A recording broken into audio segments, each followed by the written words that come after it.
আজকের এই ভিডিওতে আমরা জানার চেষ্টা করব ডক্টর ইউনূস কিভাবে গ্রামীণ ব্যাংক শুরু করলেন, ওনার সাথে সরকারের আসলে সমস্যাগুলো কি কি, উনি শ্রম আদালত থেকে কেন মামলা পেলেন এবং ওনার একদম শুরুর জীবন থেকে শুরু করে ব্যবসা প্রতিষ্ঠান দাঁড় করানো থেকে শুরু করে গ্রামীণ ব্যাংকের এই বিশাল কর্মযজ্ঞ থেকে মাইক্রো ক্রেডিট সবকিছু আমরা খোলাসা করব আজকের এই ভিডিওতে। চল শুরু করা যায়। এই ব্যাপারটা আমার ভালো লাগতেছে খুব, যে আমি কোনো কিছু না ভেবেই অনেক কিছু চিন্তা ভাবনা না করেই আমার যা বলতে ইচ্ছা করতেছে এখন বলতে পারতেছি। থ্যাংক ইউ এভরিওয়ান যাদের জন্য এই জিনিসটা আমি আসলে করতে পারতেছি। আজকে 1940 সালে চিটাগংয়ে ডক্টর ইউনূসের জন্ম হয় এবং 1940 সালটা থেকে আপনারা বুঝতে পারতেছেন যে এটা ইন্ডিয়া পাকিস্তান বিভাগ হওয়ার আগে। 1947-এ তো ইন্ডিয়া পাকিস্তান ভাগ হয়ে গেল, 1940 সালে ডক্টর ইউনূসের জন্ম হয়। জন্ম হইল তার কিছুদিন পরে, মাত্র 7 বছর পরে ইন্ডিয়া পাকিস্তান ভাগ হয়ে গেল। পূর্ব পাকিস্তানের রাজধানী হইল ঢাকা, ঢাকার মধ্যে ছিল ঢাকা ইউনিভার্সিটি এবং ডক্টর ইউনূস ঢাকা ইউনিভার্সিটিতে তার কিছুদিন পরে চলে আসলেন ওনার ব্যাচেলর এবং ওনার মাস্টার্স করতে। ওনার ব্যাচেলর এবং ওনার মাস্টার্স দুইটাই উনি করছেন ইকোনমিক্সের উপরে। এবং আপনি যদি ওনার আর্লি ক্যারিয়ার দেখেন আপনি দেখবেন যে উনি ইকোনমিক্স, অর্থনীতি, ফাইন্যান্স এগুলার খুব বাইরে দূরে কোথাও যায় কিছু করার চেষ্টা করেন নাই। সারা জীবন ধরেই ওনার ইচ্ছা ছিল উনি ইকোনমিক্সের দুনিয়ায় ঢুকবেন, অর্থনীতির দুনিয়ায় ঢুকবেন এবং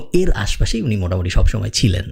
আরেকটা ব্যাপার আমার খুব ইন্টারেস্টিং লাগছে যে ডক্টর ইউনূসের জন্ম হইল ভারতবর্ষে, এরপরে উনি ওনার স্কুল শুরু করলেন ভারতবর্ষে, উনি ওনার ইউনিভার্সিটিতে গেলেন আসলে পাকিস্তানে, টেকনিক্যালি তখন পূর্ব পাকিস্তান পাকিস্তানের অংশ, এবং তারপরে উনি যখন পিএইচডি শেষ করলেন তখন ওইটা হয়ে গেছে বাংলাদেশ। তো উনার স্টুডেন্ট ক্যারিয়ার যদি আপনি দেখেন প্রত্যেকটা সার্টিফিকেট এক একটা আসলে এক এক দেশের, তার কারণ ওনার দেশই আসলে চেঞ্জ হইতে থাকছে বিভিন্ন রেভলিউশনের কারণে। এটা খুবই ইন্টারেস্টিং একটা ব্যাপার, এরকম খুব বেশি মানুষের সাথে হয়তো হয় না। তো 1960 সালে উনি ওনার ব্যাচেলর এবং মাস্টার্স ঢাকা ইউনিভার্সিটি থেকে শেষ করলো, দুইটাই ইকোনমিক্সে। ঢাকা ইউনিভার্সিটি থেকে মাস্টার্স শেষ করার পর উনি যখন ভাবতেছেন যে এখন কি আমি আসলে চাকরি বাকরি করবো নাকি, ঠিক এই সময় ওনার আমেরিকার একটা ইউনিভার্সিটি থেকে পিএইচডির ফুল স্কলারশিপ অফার চলে আসে এবং এই ফুল স্কলারশিপ অফার নিয়ে উনি আমেরিকায় চলে যান এবং আমেরিকায় উনি ওনার পিএইচডি শুরু করেন। পিএইচডির বিষয় কি ছিল? এগেইন ইকোনমিক্সের আশপাশেরই একটা জিনিস, রুরাল গ্রামে কিভাবে ইনফ্লেশন প্রভাব ফেলে, এটার উপর ভিত্তি করে। ইংলিশ নামটা আরেকটু কঠিন, আমি আপনাদের জন্য বাংলা করে বলতেছি। এই কনসেপ্টটা, এই যে কেন আসলে ইনফ্লেশন রুরাল ইকোনমিতে প্রভাব ফেলে এবং কিভাবে প্রভাব ফেলে,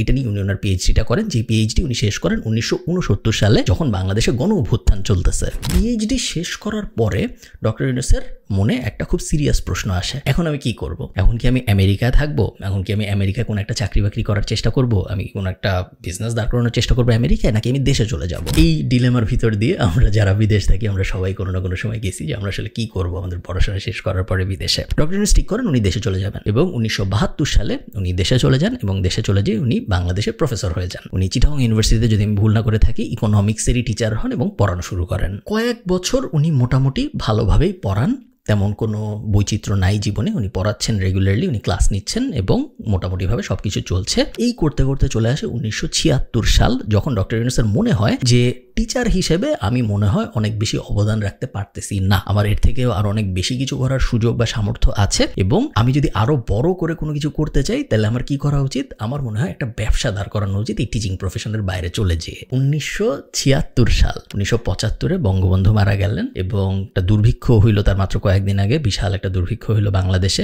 ইকোনমির অবস্থা খুবই খারাপ, পুরা দেশের অবস্থায় ভয়ঙ্কর খারাপ, সবাই যে তলাবিহীন ঝুড়ি এই সেই অনেক কিছু বলতেছে। এরকম একটা সময়ে ডক্টর ইউনূস ঠিক করলেন 1976 সালে এসে যে না, আমি আমার ব্যবসা দাঁড় করাবো। উনি টিচার হওয়ার থেকে ইস্তফা দিয়ে দিলেন এবং কি ব্যবসা? নর্মাল কোনো ব্যবসা না, আমি একটা ব্যাংক দাঁড় করাবো। সেই ব্যাংকের নাম কি হবে? সেই ব্যাংকের নাম হবে গ্রামীণ ব্যাংক। গ্রামীণ ব্যাংক আর 8-10টা নর্মাল ব্যাংকের মতো না। গ্রামীণ ব্যাংক যদি আপনি বুঝতে চান তাহলে গ্রামীণ ব্যাংকের সাথে যেই শব্দগুলো একদম সমার্থক, এই শব্দগুলো আপনার একটু বুঝতে হবে। যে শব্দগুলো হলো মাইক্রো ক্রেডিট, মাইক্রো ফাইন্যান্সিং, বাংলায় আমরা বলি ক্ষুদ্র ঋণ। এই মাইক্রো ক্রেডিট, মাইক্রো ফাইন্যান্সিং, ক্ষুদ্র ঋণ, এই প্রত্যেকটা টার্ম, প্রত্যেকটা শব্দ কিন্তু ডক্টর ইউনূসেরই ব্রেন চাইল্ড এবং উনাকে এই মাইক্রো ক্রেডিট বা ক্ষুদ্র ঋণের জনকও বলা হয় এই কারণে। মাইক্রো ক্রেডিট কি জিনিস? মাইক্রো ক্রেডিট বা বাংলায় ক্ষুদ্র ঋণের মানে খুবই সিম্পল। ক্ষুদ্র ঋণ, অনেক ছোট টাকার ঋণ, এবং এই ঋণগুলা শুধুমাত্র তাদেরকেই দেওয়া হয় যাদের নর্মাল ব্যাংকিং চ্যানেলে নর্মাল ভাবে কোনো ঋণ পাওয়ার আসলে কোনো সুযোগ নাই। আপনি জিনিসটা একটু চিন্তা করেন, মানুষ সাধারণত ঋণ কখন নেয়? মানুষ সাধারণত নর্মালি একটা ব্যাংক থেকে ঋণ তখন নেয়, নর্মাল সিনারিওতে আপনি চিন্তা করেন, মনে করেন আপনি ডাচ বাংলা ব্যাংক থেকে কথার কথা একটা ঋণ নেবেন। ডাচ বাংলা ব্যাংক থেকে আপনি যখন লোন নেবেন তখন আপনি ওই লোনটা কেন নেবেন? আপনার বিশাল একটা ব্যবসা আছে, আপনি ব্যবসা আরো বড় করতে চান, এই জন্য আপনি লোন নেবেন, বা আপনি হায়ার স্টাডিজের জন্য চলে যাচ্ছেন, আপনার এডুকেশন লোন লাগবে, বা আপনি একটা গাড়ি কিনবেন, আপনার একটা কার লোন লাগবে, বা আপনি একটা বাড়ি কিনবেন, আপনার একটা হাউস লোন লাগবে। ট্র্যাডিশনাল লোন বলতে কিন্তু এগুলাকেই বোঝানো হয়। হাউএভার আপনার কিছুই নাই, আপনার জীবনে কিছুই নাই, আপনি খুবই গরিব মানুষ, আপনি একটা ছোট্ট ঋণ পাইলে আপনি 5টা মুরগি কিনতে পারবেন, বা আপনি 2টা ছাগল কিনতে পারবেন, বা আপনি একটা গরু কিনতে পারবেন। এইরকম সিচুয়েশনে আপনি কখনো কোনো ব্যাংকে যেয়ে কোনো লোন বা ঋণ পাবেন না, তার কারণ আপনি কোনো কোলাটারাল দিতে পারবেন না, আপনি কোনো কিছু বন্ধক রাখতে পারবেন না ব্যাংকের কাছে যে যদি আমি ঋণ পরিশোধ করতে না পারি তাহলে তুমি এসে আমার এটা নিয়ে নিও, কারণ আপনার কিছু নাই। ইনফ্যাক্ট গ্রামীণ ব্যাংক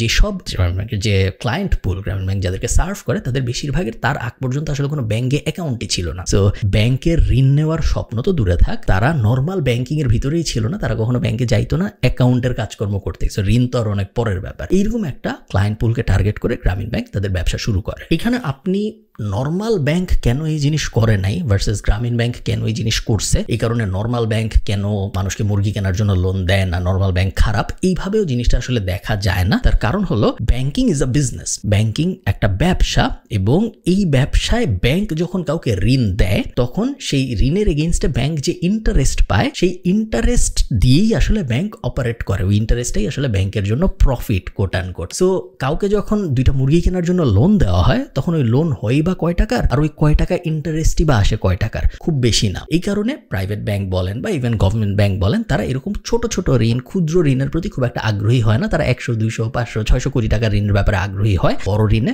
বড় ইন্টারেস্ট মানে ব্যাংকের বড় লাভ। সো বিজনেস ওয়াইজ যদি আপনি চিন্তা করেন, এই ক্ষেত্রে আপনি ব্যাংককে কখনো দোষ দিতে পারবেন না যে না তুমি কেন ক্ষুদ্র ঋণ দিতা না। গ্রামীণ ব্যাংক লোন দেওয়া শুরু করে এবং গ্রামীণ ব্যাংক ব্যাপকভাবে জনপ্রিয় হওয়া শুরু করে গ্রামগঞ্জের মানুষের ভিতরে, এবং এই সময়ই ডক্টর ইউনূসের বিরুদ্ধে প্রথম অ্যালিগেশনটা আসে। প্রথম অ্যালিগেশন কিন্তু শুধুমাত্র বাংলাদেশের ভিতর থেকে আসছে তা না, নরওয়ে ভিত্তিক ডকুমেন্টারিতে, এবং গ্রামীণ ব্যাংক যেহেতু ততদিন আস্তে আস্তে ছড়ায় যাওয়া শুরু করছে, পৃথিবীর অনেক দেশে মাইক্রো ক্রেডিট ব্যাপারটা শুরু হয়েছে, অনেক জায়গা থেকে ইভেন ইন্ডিয়া থেকেও এরকম অ্যালিগেশন আসা শুরু হয় যে মানুষজন ঋণের টাকা পরিশোধ করতে না পেরে নিঃস্ব হয়ে যাচ্ছে, গ্রামীণ ব্যাংক নাকি তাদের বাড়ি ঘর টর সব উঠাই নিয়ে চলে যাচ্ছে। এই কথা বেশিরভাগ সময় সত্যি না, তার কারণ গ্রামীণ ব্যাংক, যেটা আমি একটু আগে বললাম, কোনো কোল্যাটারাল দাবি করে না। গ্রামীণ ব্যাংককে বলতে হয় না যে আমি যদি আপনার ঋণ পরিশোধ করতে না পারি তাহলে আপনি আমার গরু নিয়ে চলে যান, এরকম বলতে হয় না। তাহলে প্রশ্ন আসতে পারে যে যদি কোনো কোল্যাটারাল ছাড়া আমি ঋণ দেই তাইলে এটা কি আমার জন্য অ্যাজ আ ব্যাংক গ্রামীণ ব্যাংকের জন্য এটা কি খুব বড় ধরনের একটা রিস্ক না? যে আসতেছে মুরগি কেনার জন্য, গরু কেনার জন্য, তাকে আমি ঋণ দিয়ে দিচ্ছি, সে যদি পরিশোধ করতে না পারে তাহলে আমি কিছুই করতে পারবো না, এটা যদি সে জানে তাহলে সে ওটার অ্যাডভান্টেজ নিতে পারে। থিওরিটিক্যালি প্রশ্নটা সত্যি, বাট এই জিনিসটা খুব বেশি হয় না। তার কারণ গ্রামীণ ব্যাংক এখানে একটা ইউনিক মডেল এস্টাবলিশ করছে যেটা আর কোনো ব্যাংক করে না, সেটা হলো পিয়ার সাপোর্ট লেন্ডিং। মানে হইলো গ্রামীণ ব্যাংক মনে করেন একটা গ্রামে গেল, একটা গ্রামে যে বললো যে তোমরা 10 জন আমার কাছ থেকে লোন নাও, কোনো সমস্যা নাই, কিন্তু তোমাদের এই গ্রামের ভিতরে যদি 2 জন লোন পরিশোধ না করে তাহলে বাকিদের আমরা আর কখনো লোন দিব না। সো একটা পিয়ার নেটওয়ার্ক, একটা গ্রুপ টাইপ করে দেওয়া হয় যেখানে ওই গ্রুপের 10 জনই গ্রামীণ ব্যাংকের কাছ থেকে লোন নিছে, ওই গ্রুপের 10 জনই নিয়মিত ওই লোনের টাকা পরিশোধ করতেছে, এবং গ্রামীণ ব্যাংক থেকে বলা হয় এই 10 জনের ভিতরে 2 জন যদি লোন আমাদের আর পরিশোধ না করে পরের মাসে তাহলে বাকি 8 জনও কিন্তু এফেক্টেড হবে, কারণ আমরা আমাদের অপারেশন গুটায় চলে যাব, বা আমরা এই পুরো গ্রুপটার ভিতরেই আর লোন টোন দিব না। অনেক সিম্পলিফাই করে বলতেছি, বাট এইগুলো হলো গ্রামীণ, যেহেতু ওদের কোলাটারাল নেওয়ার সিস্টেম নেই, এইগুলো হলো গ্রামীণ ব্যাংকের স্টাইল ইনশিওর করার জন্য যে না আমরা আমাদের লোনের টাকা যেন ফেরত পাই। এই মাইক্রো ক্রেডিট ব্যাপারটা নিয়ে সমালোচনাও আছে এবং মাইক্রো ক্রেডিট ব্যাপারটা নিয়ে বিশাল রিসার্চও আছে। মেইন যে সমালোচনা সেটা হলো মাইক্রো ক্রেডিট কি আসলেই কাজ করে নাকি করে না। অনেকেই বলেন যে এইসব ক্ষুদ্র ঋণ দিয়ে আসলে মনে হয় তেমন কোনো কাজে আসে না, বড় ঋণ, বড় টাকা পয়সার ডিল, বড় এম্পাওয়ারমেন্ট, বড় ইনস্টিটিউশনাল লোন, এগুলো বাদ দিয়ে একদম ক্ষুদ্র 500, 1000, 2000, 4000, 5000 টাকার ঋণ দিয়ে মনে হয় তেমন কোনো লাভ হয় না। এটা একটা সমালোচনা মাইক্রো ক্রেডিট ব্যাপারটার উপরে, গ্রামীণ ব্যাংকের উপরে না, এবং এটা নিয়ে অনেক রিসার্চ হয়েছে। বেশিরভাগ রিসার্চে দেখা গেছে মাইক্রো ক্রেডিটের কিছু ইউনিক বেনিফিট আছে যে বেনিফিটগুলো অন্য কোনো ক্রেডিট সিস্টেমের নাই। 1 নম্বর বেনিফিট হইল উইমেন এম্পাওয়ারমেন্ট। গ্রামীণ ব্যাংকের বেশিরভাগ লোন গ্রহীতা নারী, 96 বা 97%, আমি এক্স্যাক্ট নাম্বারটা বলতে পারবো না, বাট এই 96 খুব ভয়ঙ্কর রকম হাই অ্যামাউন্ট হইল নারী। এবং এই নারীরা যখন গ্রামীণ ব্যাংক থেকে লোন নিচ্ছেন এবং লোন পরিশোধ করতেছেন এবং এম্পাওয়ার্ড হচ্ছেন, লোন নিয়ে ওনারা কি করতেছেন, ওনারা ছোট একটা ব্যবসা দাঁড় করাচ্ছেন, ওনারা কিছু যে এগেইন মুরগি, গরু, ছাগল এক্সাম্পল, বা ছোট একটা ফার্ম দিচ্ছেন, এরকম কাজকর্ম করতেছেন। এই টাকা ইনকাম ওনারা যখন নিজেরা করতেছেন ওই গ্রামের ভিতরে, এই নিজের ছোট্ট একটা গোষ্ঠীর ভিতরে, তখন ওনারা নিজেরা এম্পাওয়ার হচ্ছেন। এম্পাওয়ার হওয়ার মানে কি? এম্পাওয়ার হওয়ার মানে হইল ওনার মেয়েকে তারপরে যখন ঠিক হচ্ছে যে 13 বছর বয়সে বিয়ে দেওয়া হবে, তখন ওই মাটা বলতে পারতেছেন যে না আমি 13 বছর বয়সে আমার মেয়েকে বিয়ে দিব না। তখন ওনার হাজবেন্ড যখন বলতেছে যে বিয়ে দিবা না কেন, দিতেই হবে, তখন এই মাটা আবার বলতে পারতেছেন যে তুমি চাইলে না খাওয়াইতে চাইলে না খাওয়া। এই যে এম্পাওয়ারমেন্ট, যেটা শুধুমাত্র তখনই আপনার জন্য আসে যখন আপনার ফাইন্যান্সিয়াল ক্যাপাবিলিটি বাড়ে, ওই ব্যাপারটা গ্রামীণ ব্যাংক এনশিওর করেছে বাংলাদেশের নারীদের মধ্যে, যেটা আগে ওরকম ছিল না। এবং এই নারীদের এম্পাওয়ারমেন্টকে বলা হয় গ্রামীণ ব্যাংকের লোনের সবচেয়ে বড় বেনিফিটগুলোর একটা। সেকেন্ড বেনিফিট হইলো ব্যবসায় কর্মসংস্থান। এই ছোট যে লোনগুলো দেওয়া হচ্ছে, মুরগি কেনার লোন, গরু কেনার লোন, বা টয়লেট বসানোর লোন, বা ছোট ফার্ম বসানোর লোন, এই লোনগুলো যখন একজন মানুষ নেয়, প্রত্যেকেই ওই গ্রামের ভিতর থেকে 2-3 জনকে হায়ার করে তাদের ওই ছোট্ট বিজনেস ম্যানেজ করার জন্য। তার ওই ছোট্ট গরুর ফার্মটা ম্যানেজ করার জন্য কিন্তু 2 জন মানুষ লাগে, তার ওই ছোট্ট ফার্মটা ম্যানেজ করার জন্য কিন্তু 2 জন কৃষক লাগে। তো ছোট ভাবে কোনো সময় এরকম হয় না যে একজনের 500 এমপ্লয়ি হয়ে গেছে, বাট ছোট ভাবে অনেক মানুষ ক্ষুদ্র ভাবে একজন দুইজনকে চাকরি দেয়। সো ক্ষুদ্র অনেক এমপ্লয়মেন্ট অপরচুনিটি সৃষ্টি হয়, যেটাও গ্রামীণ ব্যাংকের বা ইন জেনারেল মাইক্রো ক্রেডিটের একটা বড় বেনিফিট হিসেবে দেখা হয়। তো গ্রামীণ ব্যাংক ডক্টর ইউনূস চালাচ্ছে, ততদিনে তো উনি পড়াশোনা শেষ, উনি এডুকেশন লাইন থেকে বের হয়ে গেছে, উনি ব্যাংকিং এর দুনিয়ায় চলে আসছে। এবং কিছুদিন পরে দেখা যায় যে 97% মানুষ গ্রামীণ ব্যাংকের লোন নিয়ম করে পরিশোধ করে। এটা আমি যেটা বললাম যে 95-96% এর মধ্যে নারী, কোনো সমস্যা নেই। এবং এই ব্যাপারটা যখন আস্তে আস্তে জনপ্রিয় হওয়া শুরু হয়, তখন ডক্টর ইউনূসের গ্লোবাল রেকগনিশন আসা শুরু হয়। বাংলাদেশের প্রত্যেকটা গ্রামে গ্রামীণ ব্যাংক তো যাই, একই সাথে বাংলাদেশের বাইরে পৃথিবীর বিভিন্ন জায়গায় মাইক্রো ক্রেডিটের কনসেপ্টটা বিস্তার হওয়া শুরু হয়। ডক্টর ইউনূস প্রত্যেকদিন এক দেশ থেকে আরেক দেশে ইনভাইটেশন পায়, প্রত্যেকটা দেশে উনি যায়, ওই দেশে মাইক্রো ক্রেডিট এস্টাবলিশ করার ব্যাপারে হেল্প করা শুরু করে। অনেক সময় ওরা গ্রামীণ ব্যাংকে টাকা দিয়ে এক্সপার্ট হায়ার করে নিয়ে যায়, অনেক সময় ডক্টর ইউনূস নিজেই যায়। মাইক্রো ক্রেডিট ব্যাপারটা পুরো দুনিয়ায় জনপ্রিয় হওয়া শুরু হয়। এখানে আমি একটা ইন্টারেস্টিং ব্যাপার বলে রাখি, আপনাদের অনেকেই হয়তো ব্যাপারটা মজা পাবেন। গ্রামীণ ব্যাংক যখন এক্সপ্যান্ড করা শুরু করে, তখন গ্রামীণ ব্যাংক বিভিন্ন ধরনের এক্সট্রা ইনিশিয়েটিভ নেয়, শুধুমাত্র ওই লোনের সম্পর্কটা থেকে বের হয়ে আরো সাইড ভেঞ্চার শুরু করে গ্রামীণ ব্যাংক। এবং এই সাইড ভেঞ্চারগুলোর মধ্যে একটা ছিল গ্রামীণ টেলিকম, যেটা হলো গ্রামে গঞ্জে টেলিকম কমিউনিকেশন, এই ব্যাপারটা বাড়ানোর জন্য গ্রামীণ ব্যাংকের একটা প্রজেক্ট ছিল গ্রামীণ টেলিকম। এই গ্রামীণ টেলিকম শুরু করার কিছুদিন পরে নরওয়ের একটা কোম্পানি আছে টেলিনর, ওই টেলিনর বাংলাদেশে আসে, এবং নরওয়ে টেলিনর এবং গ্রামীণ ব্যাংকের গ্রামীণ টেলিকম, এই দুইটা কোম্পানি মিলে জয়েন্ট ভেঞ্চারে আরেকটা ব্যবসা শুরু করে, যে ব্যবসাটার নাম দেওয়া হয় গ্রামীণ ফোন। সেই গ্রামীণ ফোন এখন আমরা অনেকে ইউজ করি বাংলাদেশে। গ্রামীণ ফোন বাংলাদেশের সবচেয়ে বড় টেলিকম অপারেটরদের একজন। তো গ্রামীণ ব্যাংক অনেক ভালো করতেছে, গ্রামীণ টেলিকম হইছে, আরো অনেক সাইড ভেঞ্চার দাঁড়াইছে, সবকিছু মোটামুটি ঠিকঠাক মতো চলতেছে। এই চলতে 2006 সালে এসে গ্রামীণ ব্যাংক এবং ডক্টর ইউনূস দুইজনই শান্তিতে নোবেল পুরস্কার পায়। এবং ইন্টারেস্টিং ব্যাপার হইল, ওনারা ইকোনমিক্সে নোবেল পায় নাই, ওনারা অর্থনীতিতে নোবেল পায় নাই, ওনারা শান্তিতে নোবেল পেয়েছে। এবং শান্তিতে নোবেল পাওয়ার কারণটাই হইল এই মাইক্রো ক্রেডিট ব্যাপারটা যেইভাবে এক্সট্রা বেনিফিট গুলা দিছে, এই উইমেন এম্পাওয়ারমেন্ট বলেন, এই জব অপরচুনিটি সৃষ্টি করার সুযোগ বলেন, গ্রামের ভিতরে একটা ছোট্ট কমিউনিটির ভিতরে যে শান্তি বাড়ানোর ব্যাপারটা বলেন, ওই ব্যাপারগুলো কনসিডার করেই ওনাদেরকে শান্তিতে নোবেল দেওয়া হয়, ইকোনমিক্স বা অর্থনীতিতে না দিয়ে। নোবেল পুরস্কার পাওয়া ছাড়াও মোটামুটি আপনি যদি পুরস্কারের লিস্ট দেখেন, ডক্টর ইউনূসের পুরস্কার গুণে আপনি শেষ করতে পারবেন না, ওইদিকে আমরা না যাই। মোটামুটি ভাবে পুরা দুনিয়ার যত প্রেস্টিজিয়াস পুরস্কার আছে, ওগুলোর সবকিছুই ডক্টর ইউনূস বা গ্রামীণ ব্যাংক অথবা ওনারা দুইজনই পেয়েছেন। সো ওই লিস্টে আমরা না যাই। আমার মনে আছে আমি তখন স্কুলে পড়ি, যখন ডক্টর ইউনূস নোবেল পায়, বিশাল সেলিব্রেশন হয়। সরকার ছিল সম্ভবত তখন বিএনপি, এবং বিএনপি বলেন, আওয়ামী লীগ বলেন, সবাই বিস্তর সেলিব্রেশন করে। কারো মধ্যেই কোনো ধরনের কোনো সমস্যা ছিল না ডক্টর ইউনূসকে নিয়ে। ওই সময় যখন তিনি নোবেল পান, বিশাল সংবর্ধনার আয়োজন করা হয়, এবং পুরা দেশ হিসেবে আমরা অনেক হ্যাপি হই ওই সময় যে আমাদের দেশের একজন নোবেল পুরস্কার পেয়েছেন। সমস্যা শুরু হয় তার কিছুদিন পরে, 2006-তে উনি নোবেল জিতলেন, এবং তারপরে ওই 1-11 সরকার আসলো। এবং 1-11 সরকার আসার সময় ডক্টর ইউনূসকে তত্ত্বাবধায়ক সরকারের উপদেষ্টা হইতে অফার দেওয়া হইল, উনি রাজি হইলেন না। বলা হয় উনি এই কারণেই রাজি হন নাই, কারণ উনি আরো লঙ্গার টার্মে রিফর্ম করার জন্য পাওয়ার চেয়েছিলেন, যেটা ওই সময় তত্ত্বাবধায়ক সরকার দিতে রাজি হয় নাই। এটার কোনো নির্ভরযোগ্য সূত্র নেই, এটা জাস্ট কথায় বলা হয়। এনিওয়ে, তো ডক্টর ইউনূস তখন, শেখ হাসিনা বা আওয়ামী লীগ তখন চেয়েছিল যে ডক্টর ইউনূস তাদের পার্ট হোক, তাদের পলিটিক্যাল পার্টির অ্যালায়েন্স হোক। ডক্টর ইউনূস অন্যদিকে চেয়েছিলেন উনি নিজেই একটা দল গঠন করবেন, উনি আলাদাভাবে রাজনীতিতে আসবেন। উনি আওয়ামী লীগ এবং বিএনপি এই দুইটার বাইরে একটা তৃতীয় শক্তির উত্থান ঘটাতে চেয়েছিলেন, একটা তৃতীয় রাজনৈতিক পক্ষ বানাতে চেয়েছিলেন বাংলাদেশে, এবং উনি এটা বানানো। ওই দলটার নাম দেওয়া হয় নাগরিক শক্তি, এবং ওই দল আস্তে আস্তে অপারেশন শুরুও করে বাংলাদেশে। ইলেকশন করতে পারে নাই, বাট ওই দল অপারেশন শুরু করে। 1 বছর ওই দল অপারেশনাল ছিল, নাগরিক শক্তি, যেটা ডক্টর ইউনূস প্রধান ছিলেন ওই রাজনৈতিক দলের। এবং 1 বছর অপারেশনাল থাকার পরেই ডক্টর ইউনূস বুঝতে পারেন যে রাজনীতি মনে হয় ওনার জন্য না,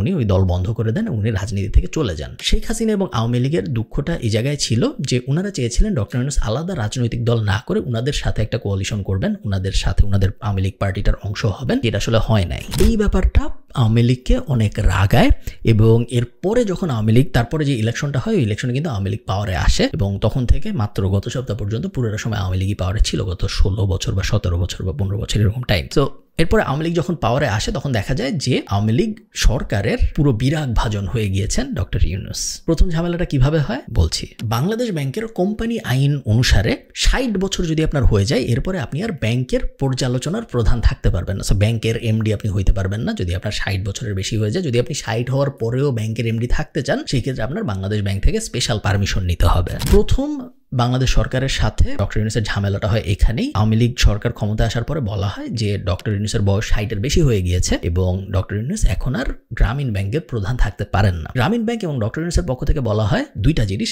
এক, গ্রামীণ ব্যাংক যদি চায়, আমার ব্যাংক যদি আমাকে নিয়ে হ্যাপি থাকে, আমার এমপ্লয়িরা যদি আমাকে নিয়ে হ্যাপি থাকে, আমার বেশি থাকতে সমস্যা কি, আমি চাইলে থাকতেই পারি। এটা যেহেতু একটা প্রাইভেট ব্যাংক, সো আমি আমার কোম্পানির সিইও কাকে বানাবো এটা আমার ব্যাপার, এখানে সরকারি ইন্টারভেনশনের দরকার নেই, এটা বলা হয়। এবং দ্বিতীয় আরেকটা যে ব্যাপার বলা হয় সেটা হলো যদি আমি ভুল করেই থাকি, আমি তো গত 11 বছর ধরেই আছি, এটা বলা হয় হলো ডক্টর ইউনূসের বয়স তখন হয়তো 70-এর একটু বেশি, বলা যায় আমি গত 11 বছর ধরেই আছি, যদি 60-এর পরেই থাকা না যায় তাহলে গত 11 বছরে আমাকে কিছু বলা হয় নাই কেন। এই দুইটা ব্যাপার বলা হয় এবং আরো কিছু মাইনর জিনিসপত্র বলা হয় বলে এটার এগেইনস্টে হাইকোর্টে আপিল করা হয়। পুরো বিশাল একটা ব্যাটল হয় এবং এই ব্যাটলে ডক্টর ইউনূস এবং গ্রামীণ ব্যাংক হেরে যায়। ডক্টর ইউনূসকে গ্রামীণ ব্যাংক থেকে অপসারণ করা হয়। অনেকে বলেন, এগেইন এগুলা কথা, এগুলোর কোনো আপনি কাগজপত্রে প্রমাণ পাবেন না, এগুলো অনেকেই বলেন যে ডক্টর ইউনূস যদি সরকারের বিরাগ ভাজন না হতেন তাহলে ওনাকে কখনোই এই পদ থেকে সরানো হতো না। এবং ওই সময় অ্যাটর্নি জেনারেল যিনি ছিলেন তিনি এইটা পাবলিকলি বলেন যে নোবেল পুরস্কার পাওয়ার কথা ছিল আমাদের প্রধানমন্ত্রী শেখ হাসিনার, তৎকালীন প্রধানমন্ত্রী, কিন্তু নোবেল পুরস্কার পেলেন কিভাবে ডক্টর ইউনূস, এটা তো ঠিক হইল না। এরকম কিছু কথাবার্তা স্টেটমেন্ট তৎকালীন অ্যাটর্নি জেনারেল তো বলেন এবং রেগুলার আওয়ামী লীগের নেতারা তো বলেছেনই। So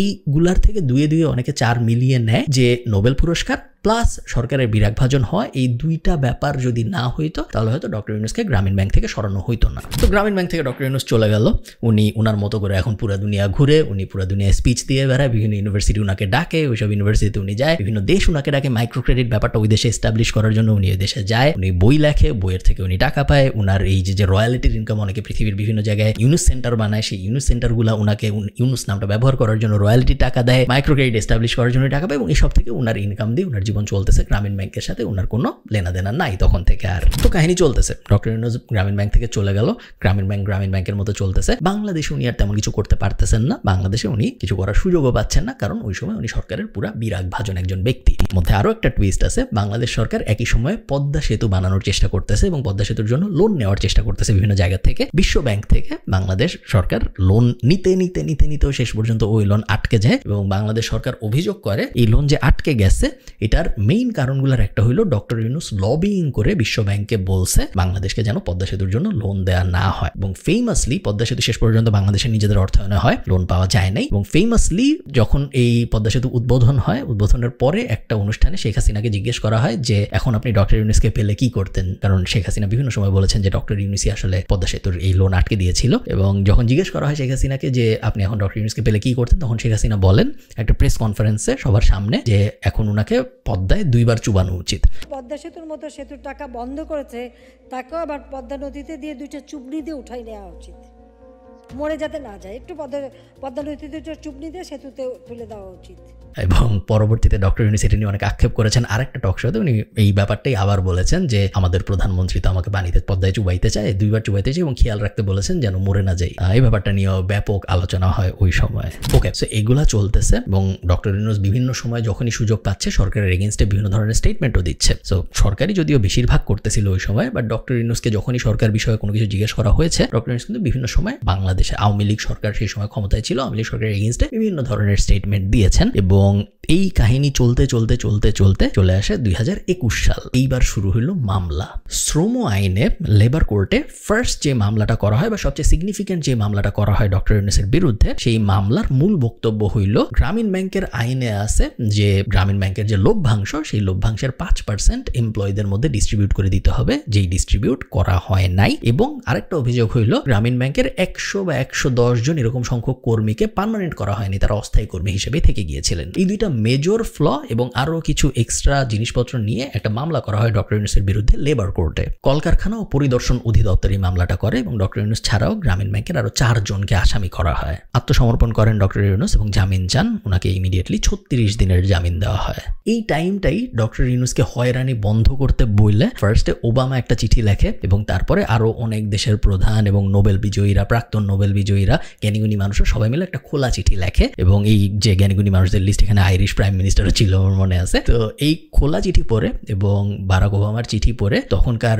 prime minister Sheikh Hasina এবং আওয়ামী লীগ সরকার দুইজনই আরো ক্ষিপ্ত হয়ে যায় এবং ওনারা বলেন যে এটা পুরোপুরি একটা জুডিশিয়াল ম্যাটার, আমরা তো আসলে কিছু করি নাই, এটা কারা মামলা করছে আমরা জানি না, মামলা আদালতে বিচার হবে এবং আদালতে ডিসিশন হবে যে ডক্টর ইউনূস আসলেই শ্রমিকদের টাকা খেয়ে ফেলছে নাকি। যিনি এত নামি দামি নোবেল প্রাইজ প্রাপ্ত, তার জন্য এই 40 জনের নাম খয়রাত করে এনে অ্যাডভার্টাইজমেন্ট দিতে হবে কেন, তা আবার বিদেশি পত্রিকায়? এটাই আমার প্রশ্ন, আর কিছু না। এবং খুব ইন্টারেস্টিংলি দেখা যায় যে ডক্টর ইউনূসের বিরুদ্ধে এই চিঠিগুলা পাবলিশ হওয়ার পরে মামলা আরো বেড়ে যায় এবং এক সময় দেখা যায় যে ডক্টর ইউনূসের বিরুদ্ধে 18টা মামলা চলতেছে, 19টা মামলা চলতেছে এবং ডক্টর ইউনূসের নিজের যে ব্রেইনের ক্যাপাসিটি সেটার একটা বড় অংশ ব্যয় হওয়া শুরু হয় এই মামলাগুলায় হাজিরা দিতে এবং মেন্টালি এই মামলাগুলার প্রস্তুতি নিতে। আপনি কোনো প্ল্যান প্রোগ্রাম করতে পারছেন না, রোববারে সোমবারে কি করবেন আপনি বুঝতে পারতেছেন না, সোমবারে কি করবেন যেহেতু আপনি জানেন না। এটা কাজে অনিশ্চয়তা শুধু আমার সঙ্গে যারা জড়িত, আমার সঙ্গে যারা কাজ করে তাদের সবার। কর্মীদের পরিচয়পত্র দেওয়া হয় নাই, আয়কর রিটার্ন ঠিক মতো জমা দেওয়া হয় না, কর্মীদের কাজের পরিবেশ নাই, কর্মীদের ঠিক মতো ছুটি দেওয়া হয় না, এরকম বিভিন্ন অভিযোগে বিভিন্ন ধরনের মামলা করা হতে থাকে তখন ডক্টর ইউনূসের বিরুদ্ধে। এগেইন এই কথার কতটুকু সত্যতা আছে আমি জানি না, আপনারা যারা হাইকোর্টে কাজ করেন তারা হয়তো আমাকে কমেন্টে বলতে পারবেন। ডক্টর ইউনূসের বিরুদ্ধে যেহেতু এখন অনেকগুলো মামলা চলতেছে, 18টা 19টা, সো ডক্টর ইউনূসকে কিছুদিন পরপরই আদালতে হাজিরা দিতে হইতো জামিনের জন্য। বলা হয় যে ডক্টর ইউনূস যখন আদালতে আসতেন তখন মামলাগুলো শুনানি হইতো একদম উপরের দিকের কোনো একটা ফ্লোরে, 8th ফ্লোরে বা 9th ফ্লোরে, 8 তলা 9 তলায় এই মামলাগুলো শুনানির জন্য রাখা হইতো এবং কোনো একটা কারণে ডক্টর ইউনূস যখনই হাজিরা দিতে আসতেন শুনানির সময় তখনই ওই আদালতে, যে আদালতে উনি যাইতেন, ওটার লিফট কাজ করতো না। এটার কতটুকু সত্যতা আছে আমি জানি না, সত্যতা যদি থেকে থাকে তাহলে জিনিসটা খুবই খুবই খুবই স্যার একটা ব্যাপার, বাট আপনারা আমাকে কমেন্টে জানাতে পারেন কেউ যদি ডিরেক্টলি দেখে থাকেন এরকম। যাই হোক, ফাইনালি 2024 সালের জানুয়ারি মাসে আমরা জানতে পারি যে ডক্টর ইউনূসের 6 মাসের জেল হয়েছে। শুধু জেল হয়েছে তা না, ডক্টর ইউনূসের জেলের সাথে 5,000 টাকা জরিমানাও হয়েছে এবং পুরাটাই ওই ফার্স্ট মেইন মামলাটাকে কেন্দ্র করে আদালত রায় দেয় যে ডক্টর ইউনূস এখন একজন আসামি।